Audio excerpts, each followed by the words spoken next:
Me da mucho gusto poder anunciar que este último libro, La invasión de los ángeles caídos, que he escrito recientemente, va a ser una grande bendición y una grande información para todos ustedes. ¿Por qué? Porque tanto en los canales de televisión como en las series de Discovery Channel y National Geographic han tratado de investigar tanto dentro de la ingeniería, dentro de la investigación espacial y dentro de todas estas áreas de las disciplinas que existen, qué fue lo que sucedió con las pirámides de Giza, las de Machu Picchu en Perú, las de Stonehenge en Inglaterra, las construcciones de los mayas que no tienen explicación para que hace 4000 años hayan podido ellos desarrollar el calendario solar que actualmente lo tenemos, y todas estas respuestas las pude concentrar en este libro, La invasión de los ángeles caídos, que podrán ustedes conseguir en Editorial Berea y también en Amazon y en todas las librerías cristianas. Estoy seguro que será de grande bendición para todos ustedes.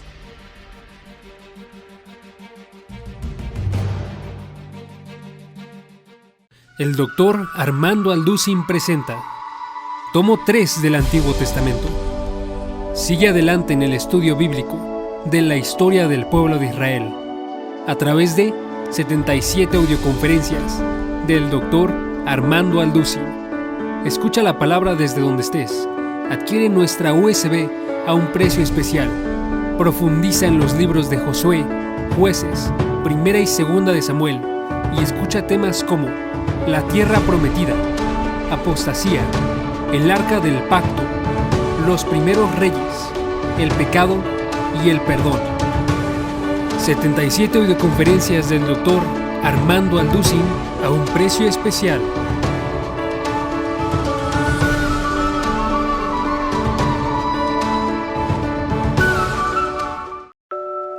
La familia es una de las instituciones más atacadas por la carne, el mundo y el enemigo. La tasa de divorcios es cada vez más alta y el diseño original del matrimonio se está distorsionando. Lucha por tu matrimonio y haz frente a la oposición y peligros que amenazan con destruirlo. Descubre la postura bíblica sobre temas como el verdadero amor, sexualidad, tentación, inmoralidad, familia y género. Fortalece la relación con tu pareja y vuelve al diseño original en un set de 104 videoconferencias. Dios y mi matrimonio. Porta las herramientas para edificar tu relación matrimonial en cualquier lugar. 104 videoconferencias del Dr. Armando Alducin.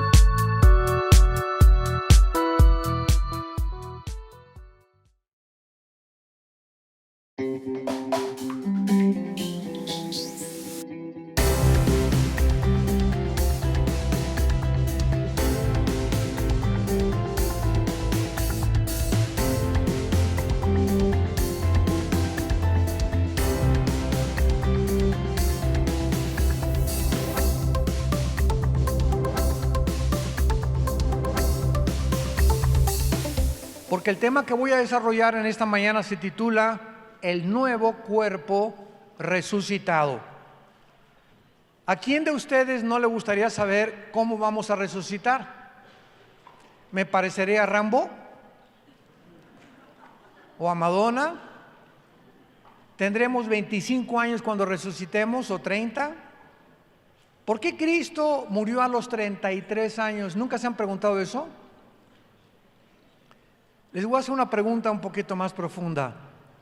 ¿Ustedes creen que si Cristo no hubiera muerto en la cruz, hubiera podido seguir viviendo hasta hacerse viejito? ¿Dónde andan mis teólogos? No, Él no podía. ¿Por qué? Porque precisamente de acuerdo a la omnisciencia y al conocimiento de Dios, Cristo no podía envejecer porque el envejecimiento del ser humano es el deterioro de nuestras células. Y envejecemos y tenemos que morir porque la muerte entró al mundo por un hombre llamado Adán. y se nos transmitió hereditariamente una infección que William Shakespeare le llamaba el defecto trágico, Carlos Marx la lucha de clases, Sigmund Freud el medio ambiente y la sexualidad infantil, pero la Biblia le llama pecado. Esta infección que todos tenemos desde que nacemos, la demostramos en la experiencia cuando los niños entre 1 año y 2 años de nacido son los dictadores más grandes de su casa. Un niño de 1 año, 2 años, ¿verdad? Los ves berrinchudos y gritan y patalean y te avientan todo el espagueti con la boca, se tiran como reguiletes ahí en el suelo, etcétera, etcétera, y tenemos que de vez en cuando pao para tratar de enseñarles que no pueden ellos hacer su voluntad, porque nacemos con una independencia y una autonomía en contra de todo lo que es la autoridad. Nacemos rebeldes desde el vientre de nuestra madre, y allá adentro estamos comenzando a patalear. Y ya cuando las mamás comienzan a decir embarazadas, ¿verdad? Ya me está pateando, ahí viene ya, como torbellino. Muy bien, entonces vamos a descubrir de qué forma vamos a resucitar, porque cuando Cristo resucitó a los 33 años, Él no podía seguir viviendo en el supuesto caso, porque Él, claro que vino principalmente a morir en una cruz, pero Dios escogió que muriera a los 33 años, porque de acuerdo a Dios, la juventud comienza a declinar de los 33 para arriba, perdón. Así que los que tenemos menos de 33, bueno, mi abuela dijo que el que no tenga arrugas en el corazón es joven. Ah, ¿verdad? De los 33 en adelante comenzamos ya a un deterioro mucho más rápido, y la juventud verdaderamente, el tesoro más grande que Dios nos ha dado, de acuerdo a la Biblia, ¿verdad? Si Cristo murió a los 33 es porque era la edad típica o máxima o la cúspide en la cual Él tenía que morir. Él no podía seguir viviendo porque, vuelvo a repetir, Él se hubiera quedado a los 33 años, porque Él no tenía pecado ni la muerte le acompañaba. Él se entregó a la muerte siendo justo y no teniendo necesidad de morir como tú y como yo. Por eso es única la resurrección del Hijo de Dios. Dice 1 Corintios 15, versículo 20 en adelante: mas ahora Cristo ha resucitado de los muertos, primicias o primeros frutos de los que durmieron es hecho. Porque por cuanto la muerte entró por un hombre, también por un hombre la resurrección de los muertos. Porque así como en Adán todos mueren, en Cristo todos serán vivificados. Nos saltamos al versículo 35. Pero dirá alguno, que es nuestra pregunta que vamos a contestar: ¿cómo resucitarán los muertos? ¿Con qué cuerpo vendrán? Necio, lo que tú siembras no se vivifica si no muere antes. Y lo que siembras no es el cuerpo que ha de salir, sino el grano desnudo, ya sea de trigo o de otro grano. Pero Dios le da el cuerpo como Él quiso a cada semilla su propio cuerpo. No toda carne es la misma carne.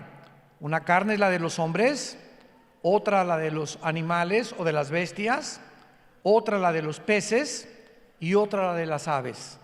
Y hay cuerpos celestiales y cuerpos terrenales, pero una es la gloria de los celestiales y otra la de los terrenales.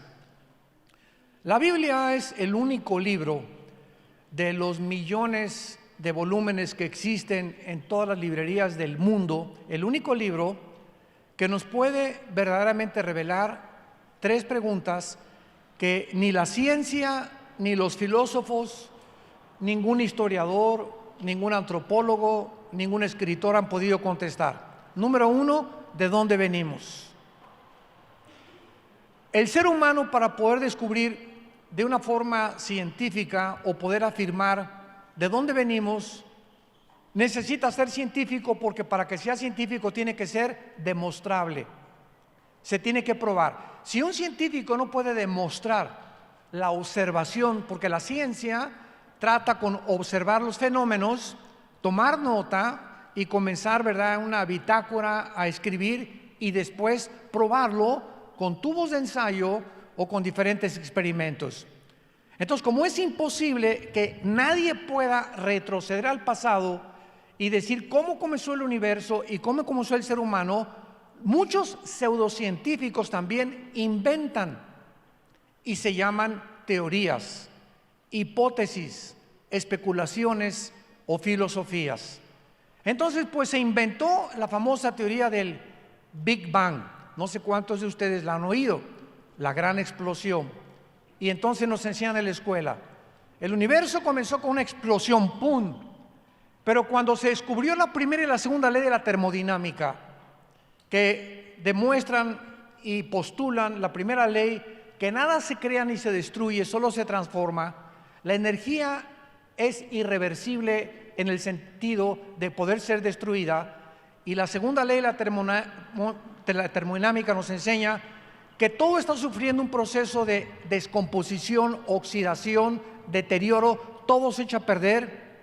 El Sol está perdiendo millones de toneladas masa por segundo. Entonces vivimos en un mundo que la física le llama la ley de la entropía, la ley de la descomposición. La Biblia se adelantó cuando descubrieron estas leyes y le llama la ley de la corrupción, que todo se tiene que echar a perder. Los carros se descomponen, la pintura se comienza a caer, los edificios se envejecen y nosotros estamos muriendo celularmente todos los días. Muy bien.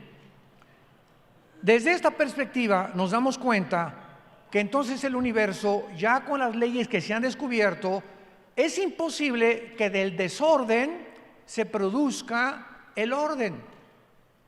Esto lo contradice la primera y la segunda ley de las termodinámicas. Es imposible que de un desorden se haya puesto un universo afinado con leyes inexorables, continuas, la gravitación, las leyes termonucleares, las leyes del electromagnetismo, la primera ley de la termodinámica. Es imposible físicamente, menos científicamente, que esto sea posible. Es como si, para que me entiendan, tengo una enciclopedia británica aquí, de la A a la Z. Entonces la agarro con tijeras y pum, pum, comienzo a tijeretear todas las hojas de la enciclopedia británica y las pongo debajo de un ventilador. ¿Cuántos millones de años tardaría para que se pusiera en orden de la A a la Z? 10 a la 23ª potencia. Es imposible. O como si fuéramos 5 changos en un piano, ¿cuántos años tardarían para que compusieran la 10ª sinfonía de Beethoven?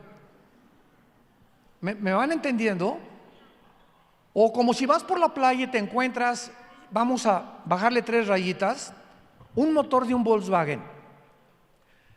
En un motor se encuentra lo que se llama la irreducibilidad compleja. ¿Qué quiero decir? Un motor tiene una bomba de gasolina, bujías, acumulador, la batería, etcétera, etcétera. Y si algo del motor no funciona, basta que la batería, el alambrito de la batería esté desconectado para que nada del motor funcione.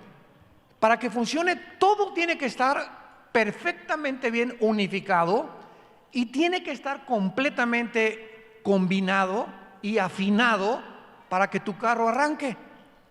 Entonces, ¿qué probabilidades habría de que una persona caminando por la playa se encontrara un motor de gasolina, o ya no digamos un reloj, y pudiera decir las arenas y la marea lo hicieron? Tendría que haber fumado el peyote de María Sabina. Tendría que estar loco o marihuano. Racionalmente, jamás podría un ser humano decir se hizo solo. Hace algunos años, bueno, hace unos siglos, 2 siglos, hubo un hombre llamado Blaise Pascal. un astrofísico francés, una eminencia científica, y tuvo un debate con un ateo. Y entonces el ateo le dijo, no, ¿verdad? El universo se hizo solito. Y entonces Blaise Pascal invitó a este ateo a su casa. Y en el taller de Blaise Pascal, él hizo un modelo del universo colgado así, con la luna, el sol, etcétera, etcétera. Y cuando el ateo entró al taller de su casa, le preguntó el ateo a Blaise Pascal, oye, qué bonito está este universo, ¿quién lo hizo? Y le contestó, las ratas de mi casa. Los ratones. Oye, no me estás bromeando, ¿cómo que los ratones? Es imposible. ¿Quién lo hizo? No, amanecí y apareció ahí. Y entonces el ateo se dio cuenta, ¿verdad?, que si algo que es humanamente hecho es imposible poder deducir que se hizo por accidente, cuánto más al ver el universo que nos rodea, que nos cuenta un diseño donde hay una inteligencia y un orden, concluir de que se hizo solo. Sería una irracionalidad del pensamiento humano. Veamos nosotros que la resurrección del ser humano es una de las principales doctrinas del cristianismo. Los egipcios, cuando enterraban a sus muertos, les ponían comida y armas, porque creían que después de la muerte hay un sentimiento en el ser humano, sin conocer la Biblia, de que hay algo después de la vida.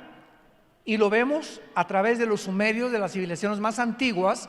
¿Quién les dijo a los egipcios que iban a necesitar la comida y las armas después de la muerte? ¿De dónde el ser humano, tribus salvajes, africanos, aztecas, ofreciéndoles a alguien, a los dioses, los corazones humanos, de dónde viene en lo profundo del ser humano de que la vida no termina con la muerte?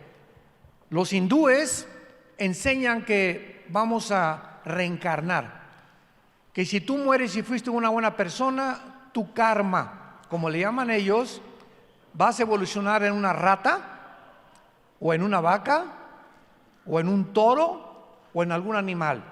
Por eso si tú vas a la India, ¿verdad?, y ves a los ratones que se les suben a la gente y a las vacas, no las matan, son animales sagrados, porque tal vez su abuelita está en la vaca o reencarnó en alguno de los animales. La cuestión es la siguiente: en Eclesiastés capítulo 3 versículo 11, el rey Salomón escribió lo siguiente: Dios puso la eternidad en el corazón humano. El ser humano trae la eternidad dentro de él.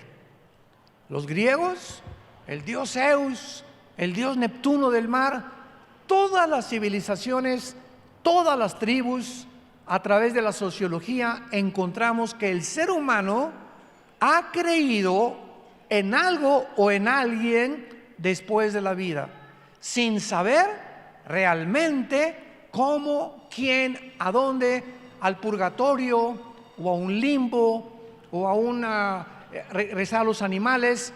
Pero en el ser humano existe la tendencia a creer que con la muerte no termina nuestra vida.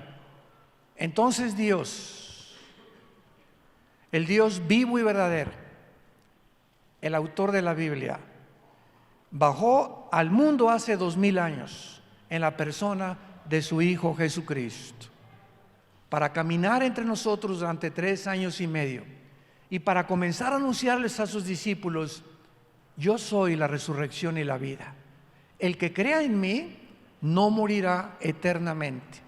Yo soy el camino, la verdad y la vida. Yo soy como un pan que ha descendido a alimentar un elemento de tu vida que nadie puede decirte qué es. Esta fue la equivocación de Sigmund Freud, de creer que el ser humano tiene los problemas en la psique y los ubicó en el pensamiento, en el cerebro. Pero la Biblia es el único libro que nos muestra que somos un espíritu. Tenemos un alma y vivimos dentro de un cuerpo. ¿Lo quieres apuntar? Soy un espíritu. Tengo un alma y vivo dentro de un cuerpo. Nuestro cuerpo es una botella, un envase una tienda de campaña temporal. Es lo que es nuestro cuerpo, nada más. Pero la Biblia dice que cuando morimos se salen dos cosas del cuerpo: el alma y el espíritu. Vayamos rápidamente a ver esta verdad en el libro del Génesis, capítulo 35. Veamos estas verdades y de qué forma las palabras hebreas describen esta parte inmaterial del ser humano que solo la Biblia nos revela. Dice en Génesis 35, versículo 18: aconteció que al salírsele el alma, murió. Llamó su nombre Benoni, mas su padre le llamó Benjamín. Versículo 29: y exhaló Isaac el espíritu y murió, y fue recogido a su pueblo, viejo y lleno de días, y lo sepultaron Esaú y Jacob sus hijos. Noten ustedes que hay dos palabras, hablando etimológicamente. La etimología estudia las raíces de las palabras, donde describen que el alma y el espíritu son dos elementos distintos dentro de nosotros. Los que quieran apuntarlo, la palabra alma en el hebreo es nepesh, con SH al final, como suena nepesh. Pero la SH en hebreo se pronuncia como J, entonces se pronuncia nepej, como el francés, ¿verdad? Que es gutural, nepej. Y la palabra para espíritu en el versículo 29 es la palabra, se escribe ruach, como suena, con R de Raúl, CH al final, ruach, y se pronuncia ruach. Entonces, cuando hablamos de Jesucristo, hablamos de el Mashiach, ruach, o ruach, el Mashiach, el Mesías que tiene espíritu. Es la traducción que se hace, o la transliteración del hebreo al griego. Muy bien. ¿Qué diferencia hay entre el espíritu y el alma? Muy bien, a los que quieran apuntarlo también. El espíritu es la parte inmaterial del hombre a través de la cual conocemos, servimos y adoramos a Dios. Juan 4:24, porque Dios es espíritu. Entonces, el espíritu es a través de lo cual podemos conocer a Dios, servir a Dios y adorar a Dios. Si tú no conoces a Dios a través del espíritu, no lo puedes conocer intelectualmente, porque el alma, apúntalo, es el asiento del intelecto, de las emociones, los sentimientos y la voluntad. Las emociones, la voluntad, los sentimientos y las emociones. Es el yo, es mi personalidad, tu personalidad. Juan Pérez es un ser almático, pero Juan Pérez tiene un espíritu muerto, separado de Dios desde que nacimos. Lo que los hombres como Carlos Marx, Sigmund Freud, etcétera, etcétera, han tratado de describir el problema humano, la Biblia lo describe como que nacimos muertos espiritualmente. Y miren, la palabra muerte en la Biblia no significa cesar de existir. La palabra muerte, thanatos, en el griego, significa no morir o separarte eternamente de Dios.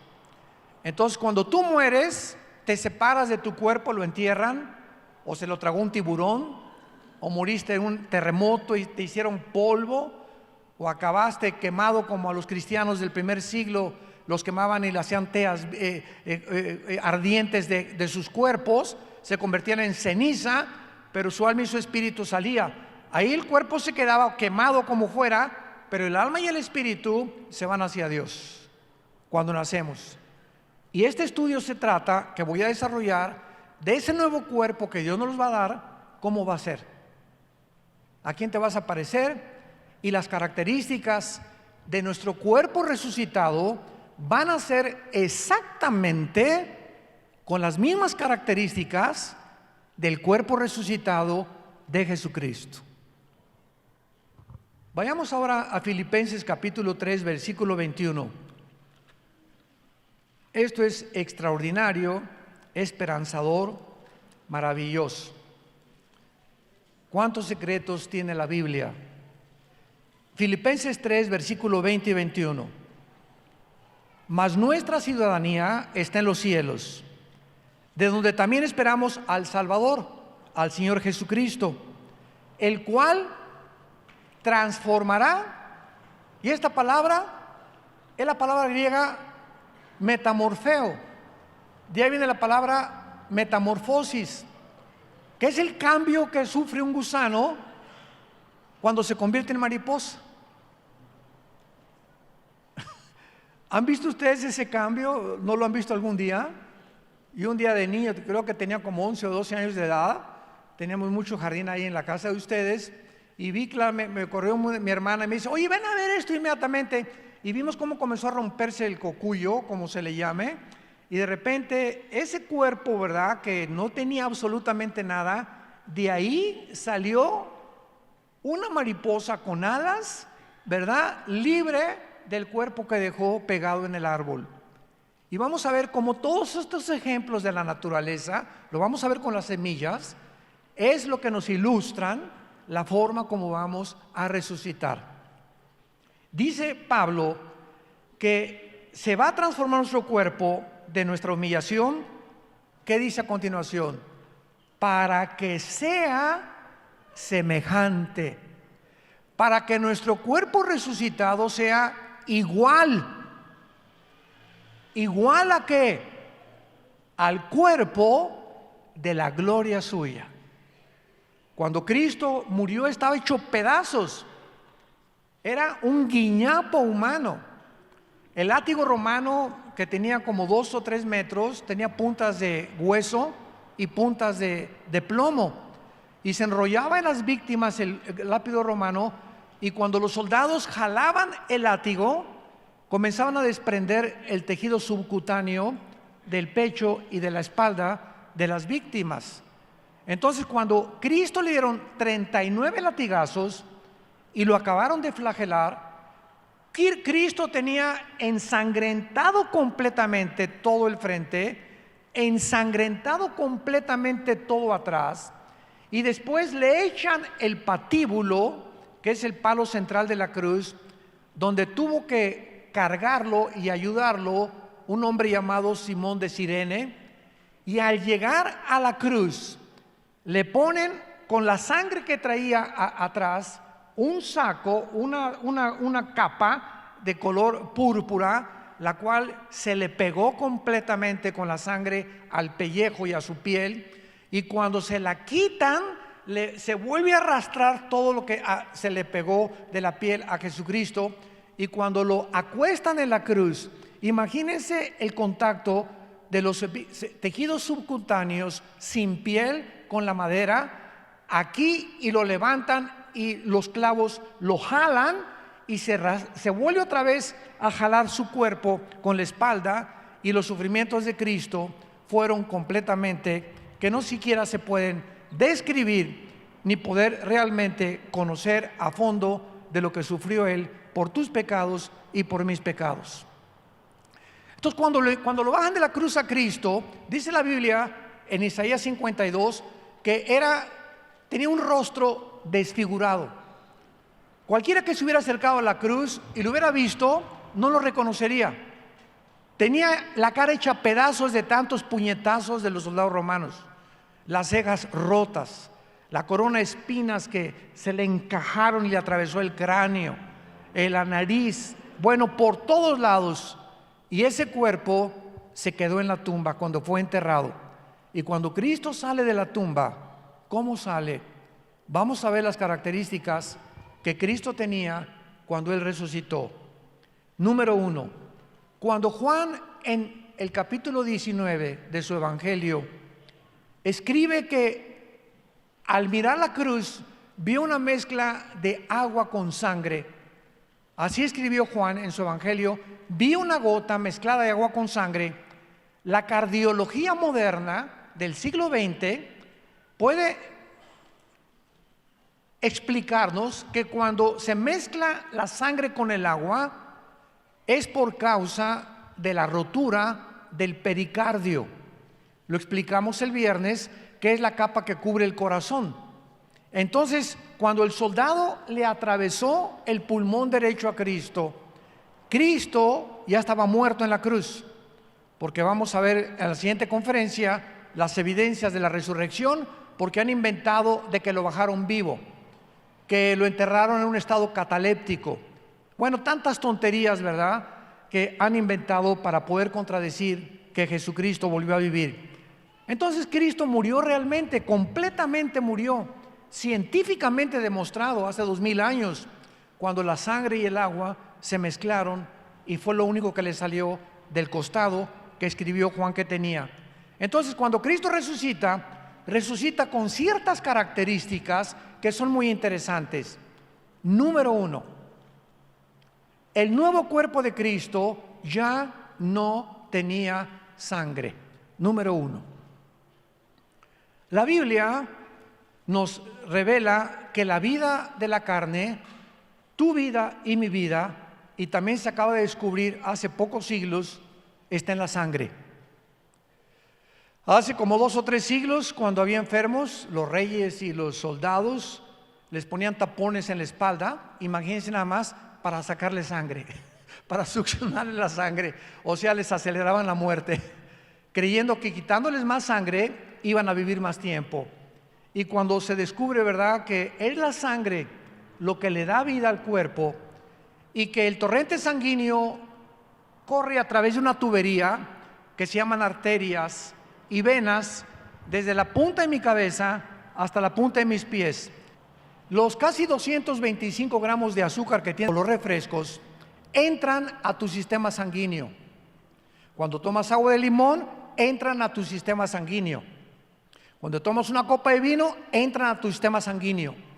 Y de acuerdo a las nutrientes y a las características que tiene el líquido que ingieras, es el resultado de tu salud. Entonces tu sangre va a llevar el azúcar y te va a comenzar a circular por todo tu cuerpo, y el azúcar se acaba de descubrir hasta el siglo XX que es el veneno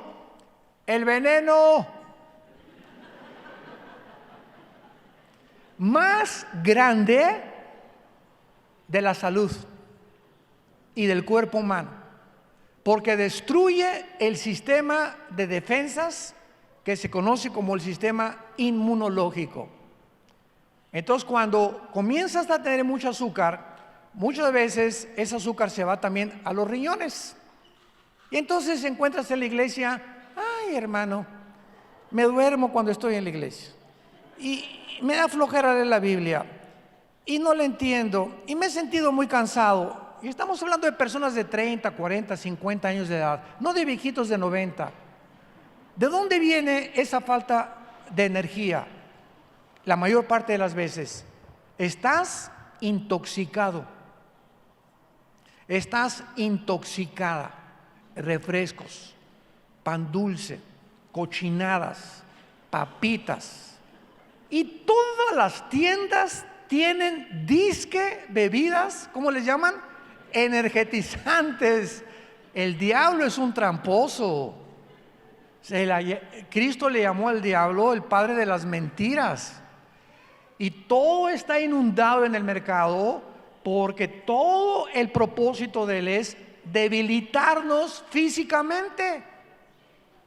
Porque mientras menos salud tengas y mientras más débil tengas y mientras más azúcar tengas, se juntan los demonios y comienzan a decir alabío, alabao, alabim, bomba. Duro con él, duro con él, duro con ella. Es impresionante cómo el ser humano ha caído en tantas trampas.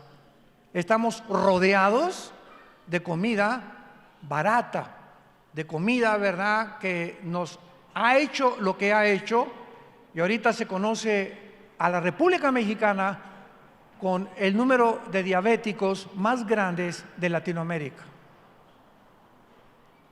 Ya hay niños de 11, 12 años de edad con diabetes número 2.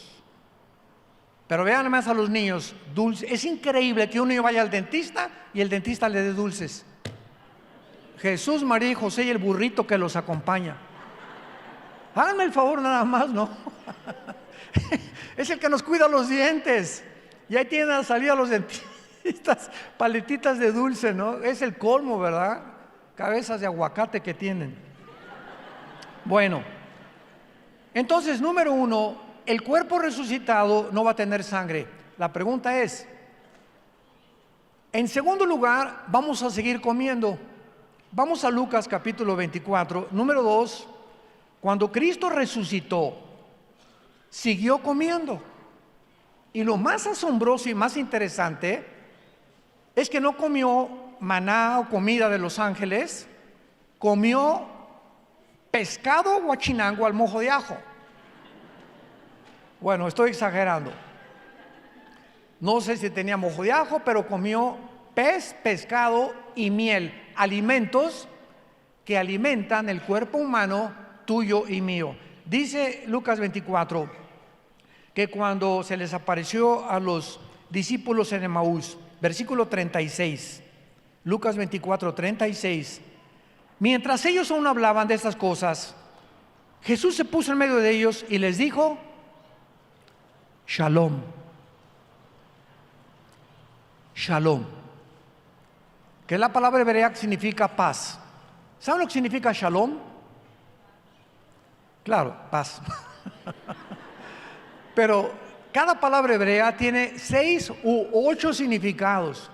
La palabra shalom es la palabra más completa en el hebreo, porque significa paz, bienestar, salud, tranquilidad, equilibrio y sabiduría, que son las características que necesitamos para poder vivir para Dios.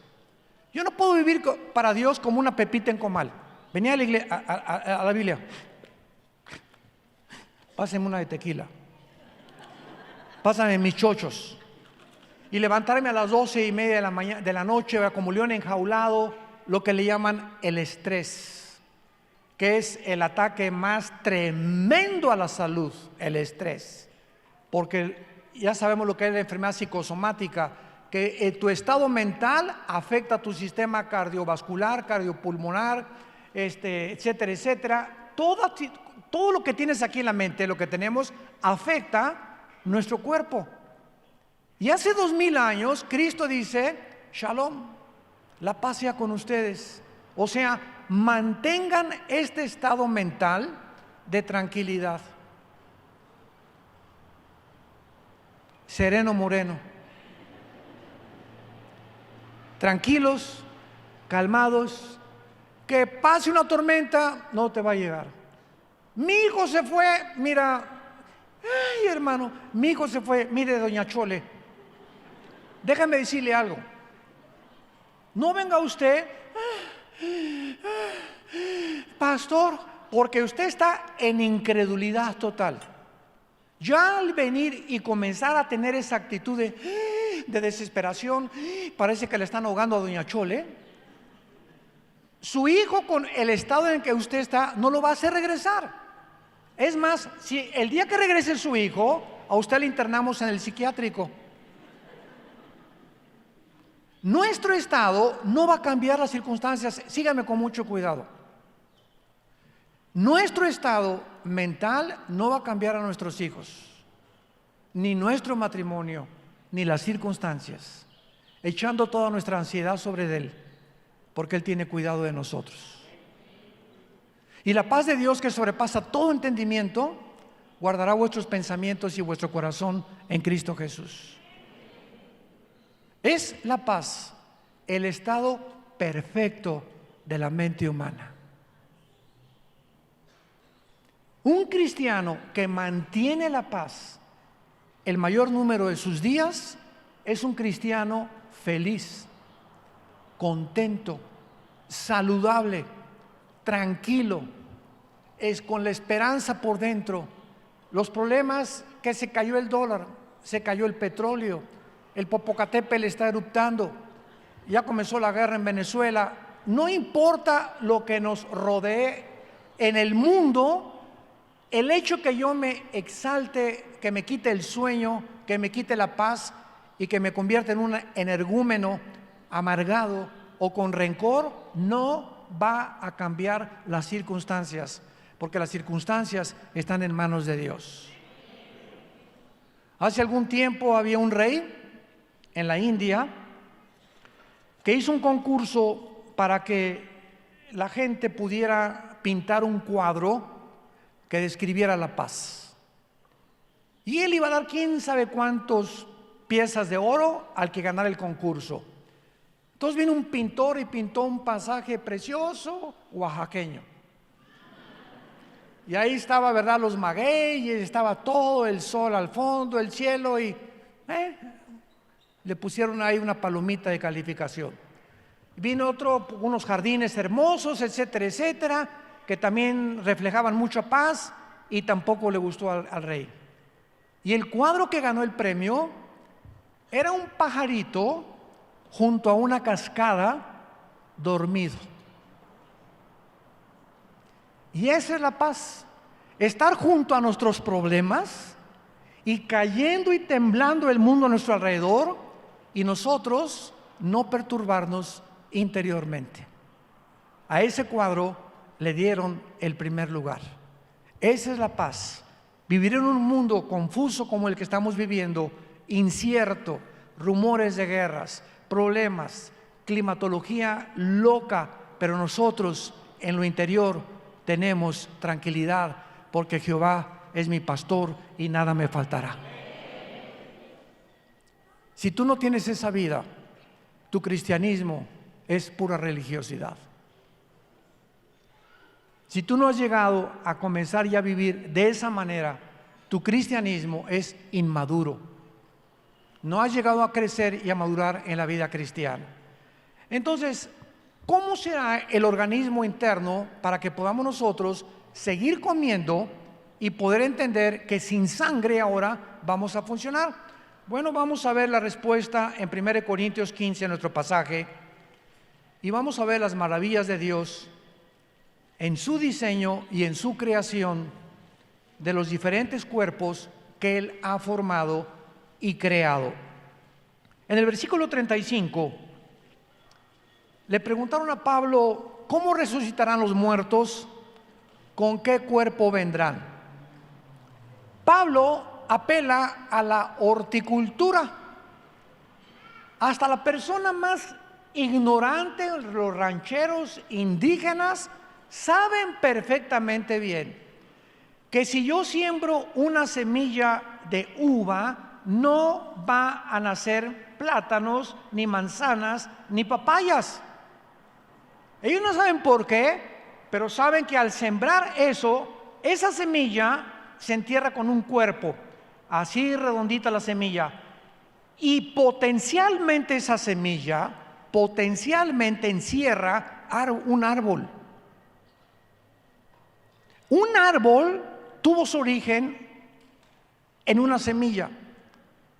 Y cuando se descubrió el ADN, 1954, por los doctores Watson y el doctor Crick, que mencionamos también, que les dieron el premio Nobel de Medicina porque descubrieron el ácido desoxirribonucleico, que es, y para que entiendas, nuestro cuerpo tiene billones de células, todo el cuerpo humano.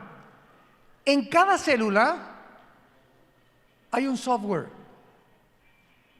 En cada célula de tu cuerpo y de mi cuerpo hay información codificada. Esta información nos demuestra inteligencia, porque si hay información, una mente inteligente tiene que haber detrás de eso. Y en cada célula de tu cuerpo está escrito quién eres, tu tamaño, tu estatura, tu color de piel, tu color de ojos, enfermedades de tus tatarabuelos que pueden transmitirse, de tus abuelos, la mitad de los cromosomas de tu mamá y la mitad de los cromosomas de tu papá y de los míos también. Traemos la información de mi mamá y traigo información de mi papá. Y todo esto venía en un esperma de mi papá microscópico, de los millones que existen en una eyaculación. Cuando se juntó con mi mamá, el cromosoma Y de mi papá fertilizó el cromosoma 2X de mi mamá y salimos macho camacho. Las mujeres no tienen el cromosoma Y que tenemos los varones. Entonces, biológicamente, el que determina nuestro género no es la doctora Corazón, ni los sexólogos, ni la famosa ideología de género que se formó en el infierno. El que determina nuestro género es Dios. Y si tú tienes el cromosoma Y aquí en tu mente te dice que tú eres Madonna y que no eres macho camacho, estás negando tu biología y afectando tus neuronas. Entonces tienes un problema psíquico con raíz espiritual. Y al rechazar nuestra ideología de género, estamos nosotros atacando a Dios. Y sufrimos las consecuencias mentales, demostrado por la Asociación Psiquiátrica de Los Ángeles, que el 66% de las personas transgénero que han tratado de cambiar su género se suicidan. Se quitan la vida. Porque una vez que cambian su género se dan cuenta que pueden cambiar su género o sus órganos genitales, pero no pueden cambiar su biología. No pueden cambiar su herencia genética, que lucha contra el problema mental que ellos adquirieron. Hemos violado las leyes de Dios. Entonces, es maravilloso que la resurrección se compare con las semillas. Entonces, el esperma del ser humano, el ADN del ser humano no lo tiene chita, ni los changos o los simios. La semilla y la información genética de una papaya tiene los ingredientes nutricionales y los minerales que Dios le puso a la papaya para que cuando tomes papaya sepas que tu flora intestinal va a ser beneficiada, porque la papaya es buenísima para la digestión. La manzana, que le llaman la reina de las manzanas, no tiene las características que tiene la papaya, tiene otras. Un huevo tiene los aminoácidos que no tiene ningún otro alimento. La uva tiene los anti-envejecimiento y los antioxidantes que no tiene tampoco ninguna semilla. Entonces vemos que toda la creación a nuestro alrededor es diferente por la información que Dios le puso a cada semilla. Sigamos leyendo. Versículo 38. Pero Dios le da el cuerpo como Él quiso. ¿Cómo son las uvas? Chiquitas, verdecitas o moraditas. Las papayas, un poquito más grandes, rojizas, amarillitas por dentro. Las manzanas hay verdecitas, hay rojas. Los mangos tienen otro contorno, los plátanos tienen otro contorno. ¿Quién les dio a esas semillas el cuerpo con lo cual conocemos las frutas? Dios. Ok. ¿Cuántos cuerpos tienen las frutas? Uy, hay cientos de frutas. Ahora, al mismo tiempo, Dios a las aves les dio un cuerpo. Y el diseño de Dios, impresionante a las aves, fue que nunca el ser humano, aunque inventamos ya los aviones y volamos, jamás tendremos las características para poder volar como las aves. Les dio un cuerpo especial para que sientan las diferentes capas del aire y se mecen y venga el águila como a 3-4 kilómetros y pueda matar a un pescado, etcétera, etcétera. El alcohol tiene otras características, pero el cuerpo de las aves es diferente al de los peces. Los peces, para que sobrevivan en su hábitat, necesitan un sistema de branquias de respiración diferentes a los mamíferos terrenales. Entonces dice el versículo 39, no toda carne es la misma carne. Asombrémonos. Una carne es la de los hombres. Nuestro cuerpo no fue para vivir bajo el mar. Nuestro cuerpo no fue para agarrar con nuestras manos diseñadas especialmente para tocar el piano, tocar instrumentos, tocar la guitarra, escribir, etcétera, etcétera, para agarrarnos de las ramas de los árboles, como las manos que tienen o las garras que tienen los changos y otros mamíferos y otras criaturas terrestres. Nuestro cuerpo fue diseñado para vivir sobre la faz de la tierra.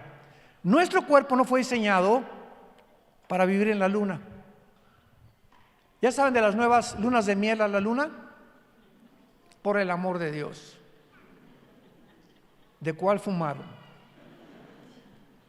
¿Cómo es posible que yo quiera irme de luna de miel a la luna, donde en la luna no existe el espectro electromagnético para comunicarnos?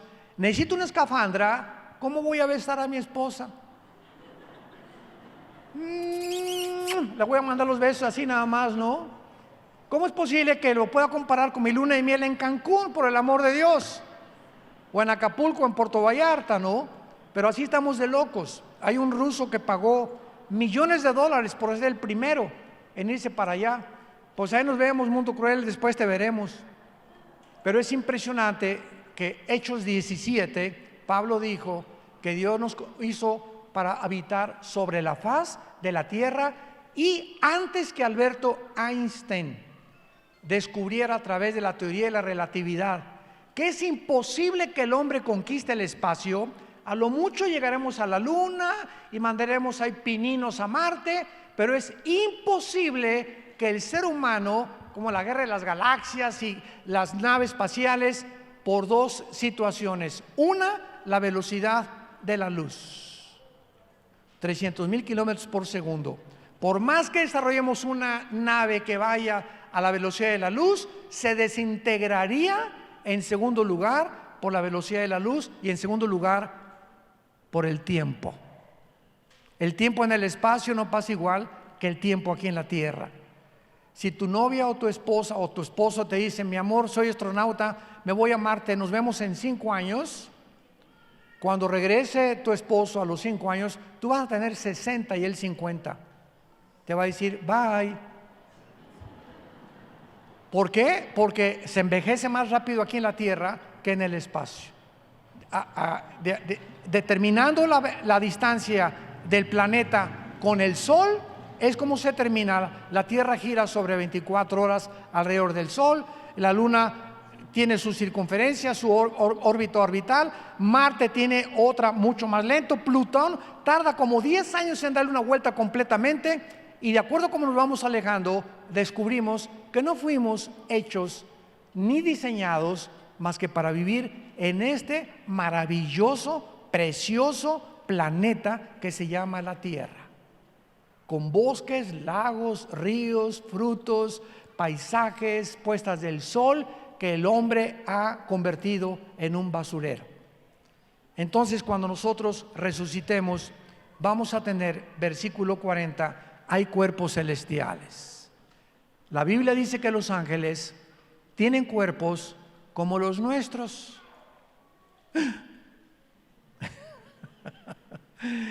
En Génesis 18, Dios toma forma humana con 2 ángeles y se les aparece a Abraham y a Sara. ¿Qué creen que les dio de comer a Abraham? A Dios y a los ángeles. Tlayudas. No. Cabrito les dio. Mandó a Sara que hiciera un cabrito, pues las tlayudas no existían, pero vemos que los ángeles tienen cuerpos que no están sujetos a la ley de la gravedad, a la segunda ley de la termodinámica, ni al electromagnetismo bajo el cual tú y yo estamos. Además de que nosotros vivimos en cuerpos de 4 dimensiones: alto, bajo, ancho, y Einstein descubrió la 4ª dimensión, el tiempo. Entonces los ángeles son criaturas que están fuera de nuestras 4 dimensiones, fuera de las leyes cósmicas del universo, pero que al mismo tiempo se pueden materializar, caminar entre nosotros, y muchas veces dice Hebreos 13 que podemos ver personas que no son personas, que son ángeles, sin que sepamos nosotros que son ángeles, porque toman el cuerpo que nosotros tenemos. No se meten en el cuerpo humano, se materializan como un ser humano. Y cuando Cristo resucitó, atravesó las paredes donde se encontraban todos los discípulos. Ay, los romanos vamos a acabar igual, etcétera, etcétera. Y atraviesa Cristo. Y entonces le dice a Tommy Boy, Tomás, el que le contaron, oye, Cristo resucitó. No, no es cierto. Tomás era un agnóstico, era una persona que no creía absolutamente en algo sobrenatural. Y Tomás dijo, hasta que yo no ponga mis manos en sus manos y ponga mi mano en su costado, no voy a creer. Y cuando Cristo resucita, Tomás se acerca, le dice Cristo, acércate, y Cristo le dice, pon tus manos aquí, Tomás. Y cuando Tomás toca las manos de Cristo, mantenía Cristo los agujeros de su clavo en su cuerpo resucitado y glorificado. Y cuando Tomás toca las manos de Cristo, no la atraviesa. No era un espíritu el cuerpo de Cristo, era un cuerpo que era semejante al de nosotros, pero con condiciones diferentes, porque al mismo tiempo que atravesó las paredes, se materializó y se desmaterializó. Cuando nosotros resucitemos, tendremos estas características. La materia formada por moléculas y átomos ya no nos va a impedir. Ahorita si le hago así, aquí a esto de acrílico, me rompo las manos, porque los átomos que forman el acrílico tienen una estructura mucho más cerrada que los átomos de mi mano. Pero el cuerpo que vamos a tener va a atravesar la materia como el cuerpo de Jesucristo. Y finalmente, cuando nosotros resucitemos, no tendremos sangre, vamos a poder seguir comiendo alimentos, vamos a poder materializarnos y desmaterializarnos, y en cuarto y último lugar, no estaremos sujetos a las leyes cósmicas del universo en el cual vivimos. Cuando Cristo ascendió, Hechos capítulo 1, ¿qué estaba haciendo Cristo? Venciendo la ley de la gravedad. ¿Cuál es la ley de la gravedad? Que la ley de la gravedad atrae a todos los cuerpos más pesados que el aire hacia el centro de la tierra. Entonces Cristo se enfrenta a los discípulos, comienza a elevarse y ante los ojos de los apóstoles se va al cielo con su Padre a preparar lugar para nosotros. Cuando nosotros resucitemos, las leyes que actualmente operan no estarán en función a las leyes bajo las cuales estaremos cuando todo esto lo olvidemos. Y dice Isaías 65, 66, ya no me da tiempo, vamos a seguir comiendo frutas y vamos a ser vegetarianos otra vez. Vamos a seguir reproduciéndonos, vamos a seguir teniendo hijos.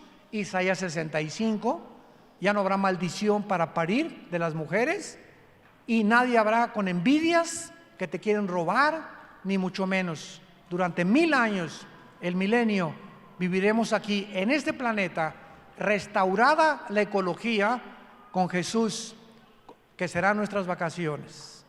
¿Cuántos de ustedes ya tienen, no levante la mano, a Jesús en su corazón? En este momento la puedes tener diciéndole las siguientes palabras. Inclina tu cabeza y con todo tu corazón dile estas palabras. Él resucitó, Él te está escuchando, Él está tocando a las puertas de tu corazón diciéndote, dame la oportunidad de entrar a tu vida.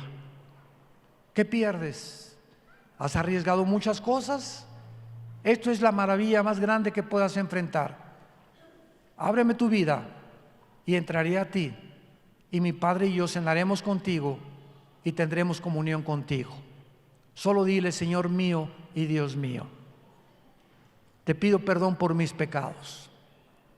Creo que en esa cruz diste tu vida y tu sangre para lavarme y perdonarme, transformarme y darme el poder de ser otra persona para poder conocerte, adorarte y servirte en espíritu y en verdad.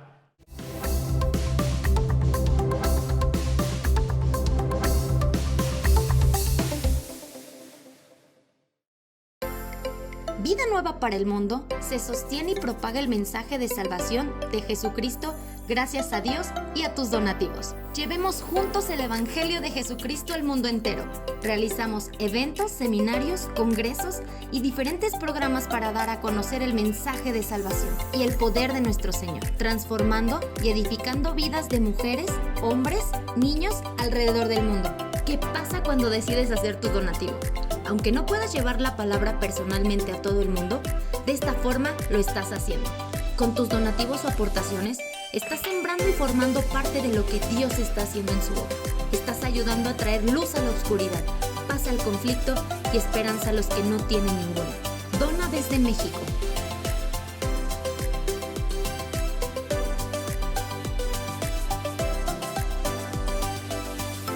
Dona desde Estados Unidos.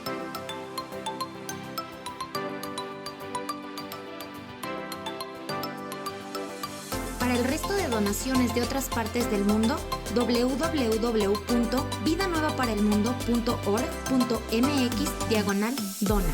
Estamos cumpliendo la gran comisión. Por tanto, vayan y hagan discípulos a todas las naciones, bautizándolos en el nombre del Padre, del Hijo y del Espíritu Santo, enseñándoles que guarden todas las cosas que les he mandado. Y he aquí que yo estoy con ustedes todos los días hasta el fin del mundo.